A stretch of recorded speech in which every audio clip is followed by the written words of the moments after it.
খারাপ আছে বলেই ভালো সময়ের এত কদর। আসসালামু আলাইকুম। আই হোপ আপনারা সবাই ভালো আছেন এবং সুস্থ আছেন। Welcome to my another video. তো আপনারা আজকে আমার এই ভিডিওটা কে কোথায় থেকে দেখতেছেন কমেন্ট করে জানাবেন।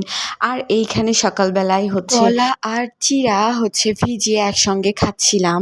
যদিও এখানে দুধ ব্যবহার করি নাই, তবে পেটটা ঠান্ডা রাখার জন্য এই গরমের জন্য কলা আর চিড়া খাওয়া মানে অনেকটাই ভালো।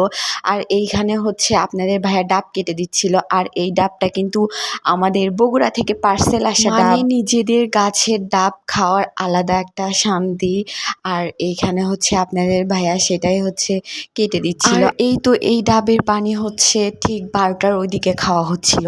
আর কি পরিমাণ রোদ উঠছে সেটা আমার ভিডিওটা খেয়াল করলে আপনারা বুঝতে পারবেন। তার ঠিক 1 ঘন্টা পর এত পরিমাণে আকাশ অন্ধকার করছে। ছাদে গেছি, ছাদে যাওয়ার পর আপনারা আমার এই ভিডিওটা আবার লক্ষ্য করেন, তাহলেই বুঝতে পারবেন যে কি পরিমাণ মেঘ করছে। তো এইখানে একটু ঠান্ডা আবহাওয়ার ফিল নিচ্ছিলাম, যদিও বা অনেক ভয় কাজ করতেছিল যে কখন না জানি ঝুম বৃষ্টি চলে আসে।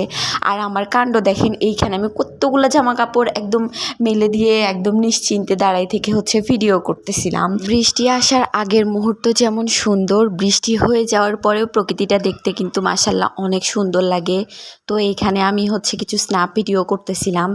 আর এই স্ন্যাপ ভিডিও করার সময় বৃষ্টির ফোঁটা পড়তে শুরু হয়ে গেছে। আর এত সুন্দর বাতাস ছিল, বৃষ্টি না পড়লে আমি আরও কিছুক্ষণ দাঁড়াই থাকতাম। যদিও আমি গোসল করে ছাদে গেছি। বৃষ্টির ফোঁটা যখন জোরে জোরে পড়া শুরু করছে, তো বৃষ্টির ফোঁটা আমার ফোনে লেগে ভিডিওটাই অফ হয়ে গেছে। যাই হোক, ছাদে আর থাকতে পারি নাই, জামা কাপড় ঝটপট উঠায় নিয়ে একদম চলে আসছি। আর রুমে আসার পর আমার পরিবাচ্চাটাকে এখানে আমি লিচু খাইতে দিছি। সে তো খাবেই না, আমার সঙ্গে খেলা শুরু করছে। একবার হাতে দিচ্ছে, একবার রেখে দিচ্ছে। তো সবাই মাশাল্লাহ মাশাল্লাহ বলবে। আমাদের কিছু সময় কাটে ব্যস্ততার ভেতর দিয়ে, কিছু সময় কাটে অবসর, আর কিছু সময় কাটে একদম বোরিং। তো বাড়ির মানুষজনকে অনেক বেশি মিস করতেছি। আজকের ভিডিওর মাধ্যমে শেয়ার করতেছি এইটাই যে অবসর সময়ে বা যে সময় আমাদের কোনো কাজ থাকে না, ফ্রি টাইমে আমরা কি করি সেইটাই এই ভিডিওর মাধ্যমে তুলে ধরলাম। আর এইখানে রান্নার টপিক সম্পূর্ণই আলাদা। আর এর ভেতর কি রান্না করলাম সেই টপিক তো একদমই আলাদা, সেইটা আর একটা ভিডিওর মাধ্যমে শেয়ার করব আপনাদের সঙ্গে।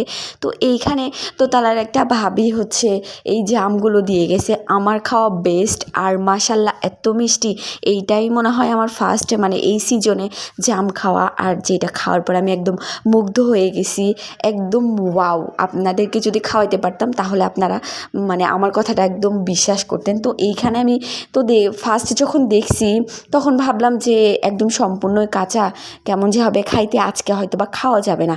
তো এটা বলার পরে আমি বিসমিল্লাহ বলে মুখে দিছি। তো মাশাল্লাহ এত মিষ্টি, আমার তো অনেক ভালো লাগছে। আমি তো বসে বসে এখানে অনেকগুলা জাম খাইছি।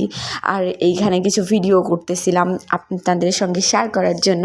তো জামটা আসলে অনেক মিষ্টি ছিল।